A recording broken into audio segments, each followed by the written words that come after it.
उन बड़ी बातों को पहले दिखाते हैं। 7 पन्ने का है ये डॉक्यूमेंट। इसका शीर्षक है towards rule of Islam in India, यानी भारत में इस्लामिक शासन की ओर। और इसके नीचे लिखा है internal document not for circulation, यानी यह अंदरूनी दस्तावेज है, इसे सार्वजनिक नहीं करना है। इस डॉक्यूमेंट में क्या क्या लिखा हुआ है वो समझिए। दूसरे पन्ने में लिखा है कि भारत में 9 जिलों में मुसलमानों की आबादी 75% से अधिक है। कभी भारत पर राज करने वाले मुसलमान दोयम दर्जे के नागरिक हैं। तीसरे पन्ने में लिखा है कि इनका ख्वाब है 2047 में मुस्लिम समुदाय के हाथ में भारत की सत्ता आएगी और इसके लिए इन्होंने खुद को 2047 का टारगेट दिया है। और यह दावा किया गया है कि अगर 10% मुस्लिम आबादी भी पीएफआई के साथ आ जाए तो बुज़दिल समुदाय को घुटने टेकने पर मजबूर कर दिया जाएगा।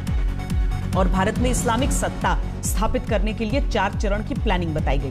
पहले चरण में मुसलमानों में एकजुटता बनाना, काडर का विस्तार करना, भारत के बजाय मुस्लिम पहचान स्थापित करना और तलवार या रॉड से हमले की ट्रेनिंग देनी होगी। इसे फिजिकल एजुकेशन यानी पीई कहा जाएगा। दूसरे चरण में पीएफआई के नेतृत्व में प्रदर्शन करना, दुश्मनों को ताकत दिखाना, दहशत से भर देना, पीई वाले चुनिंदा काडर को हथियार, विस्फोटकों की ट्रेनिंग देना, उन्हें सुरक्षा बलों की नजरों से बचाए रखना। इसके साथ ही राष्ट्रीय झंडा, संविधान और अंबेडकर के नाम का इस्तेमाल करना और विदेशों से फंडिंग का इंतजाम करना होगा, ऐसा इस दस्तावेज में लिखा है। इसके बाद तीसरे चरण की बात लिखी है जिसमें दलितों के साथ मिलकर हर स्तर पर चुनाव लड़ना, आरएसएस और दलितों के बीच दूरी पैदा करना, हथियार और विस्फोटक इकट्ठा करने की बात इसमें लिखी गई है।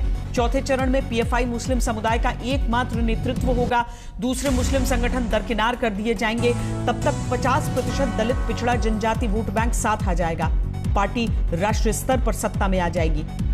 इसी सीक्रेट दस्तावेज के 6ठे पन्ने पर यह बताया गया है कि पीएफआई के काडर को हथियारों और विस्फोटकों की ट्रेनिंग कैसे दी जाएगी, कहां से ट्रेनर आएंगे, कहां हथियारों का जखीरा जमा किया जाएगा। और 7वें पन्ने पर लिखा गया है कि संघ और हिंदूवादी नेताओं के निजी जानकारियों का डेटाबेस तैयार रखा जाएगा।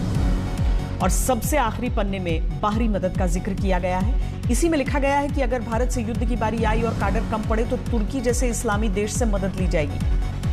तो यही है सीक्रेट दस्तावेज।